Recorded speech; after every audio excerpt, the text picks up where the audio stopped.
Hello, I'm Secretary of State Kris Warner, and I serve as the Chief Business Officer for the state of West Virginia.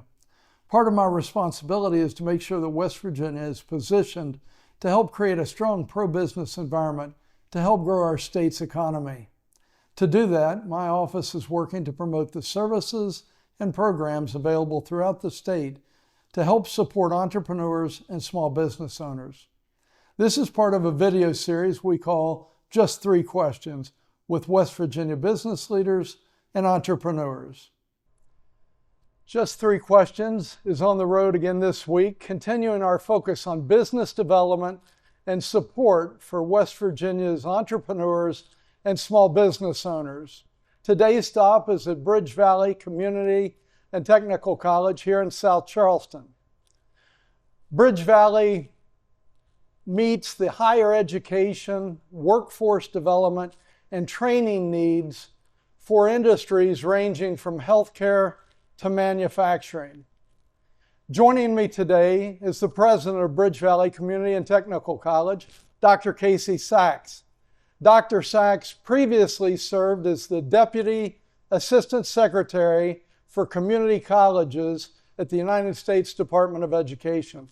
Thank you very much for welcoming us to the campus today. We had a beautiful tour, and thank you for joining me for Just 3 Questions. Absolutely. It's such a pleasure to be with you today, Secretary Warner. Thank you. Let's get started. BridgeValley is regarded as a digitally advanced community college, particularly in healthcare. How are the simulation labs and other technologies transforming the learning experience and preparing students for the workforce? It's actually really incredible.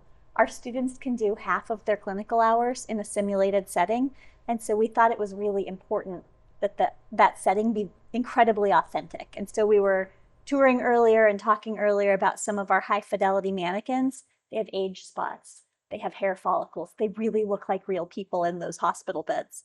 And we designed an entire hospital wing so that when students go in, they're not pretending to turn on oxygen, they can turn on real oxygen, that sort of thing, because the more authentic the experience is in a simulated setting, the more prepared they are when they go into a real hospital setting. So we're incredibly proud of what we've done. We've spent several $1 million at this point on making sure that our students have the most state-of-the-art healthcare equipment and access, and it's making a huge difference. Our business partners really like the students who we're putting out.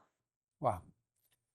Question 2, how does BridgeValley leverage partnerships with local businesses and industries to provide students with the appropriate curriculum and career opportunities? Yeah, that's a great question.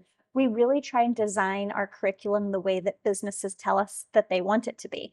So a great example is our Federation for Advanced Manufacturing Federation for Advanced Manufacturing Education, FAME is what we call it.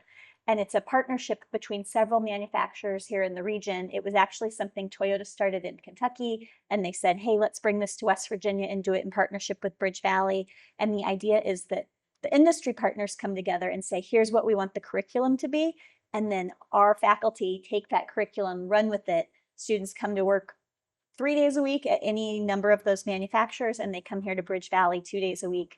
And when they finish, they have an associate's degree in advanced manufacturing technology, and the curriculum and content is exactly what those business partners asked for. I'm really impressed with your business partners. We're so lucky to have them. They're really wonderful. Yeah. So many high school students are selecting to do dual enrollment. How do dual enrollment programs contribute to a more skilled and educated workforce? So dual enrollment is a terrific opportunity for high school students. It's where the high school students either come here to campus to take a class, or where we certify a teacher out in a high school setting who we say has the same credentials that we would require if they were to teach right here on campus. So a great example is we've partnered up with Clay County and Clay County High School to do emergency medical technician, EMT, paramedic training. Right. So we worked together, got a grant. We have a mobile lab now that we use an ambulance, and the back of the ambulance is the classroom, but it's also an authentic simulated ambulance environment. And so the students are learning all of the skills that you need to be an EMT paramedic, but they're learning it in high school. So they'll leave high school with that skill where they could just get that job, which is incredibly important. So there's the industry certification to be able to sit for state licensure and to actually be a paramedic. We know that that's an in-demand occupation, and it's something we really need. It's not something the robots can do for us yet. And so that part becomes really important, that some of these, especially healthcare jobs, are not things that are being automated. We definitely need skilled workers to do it, but to be able to back up into high school and to have our high school students get that training is really exciting, and it's so fun to see how excited they are about it. And we have actually a woman who went through the nursing and paramedic program here at BridgeValley who teaches at Clay County High School, who's doing this in partnership with us. So it's a terrific opportunity for kids, and something that would have been hard to do otherwise, because some of the folks who live in Clay County are really rural, and driving to South Charleston multiple days a week to get that training could potentially be really hard for those students. So we're excited to do it as a dual enrollment opportunity. That's great. Thank you very much for the opportunity to be here in the lab today and joining me for just 3 questions. Absolutely. I hope you'll join us next time. Thank you.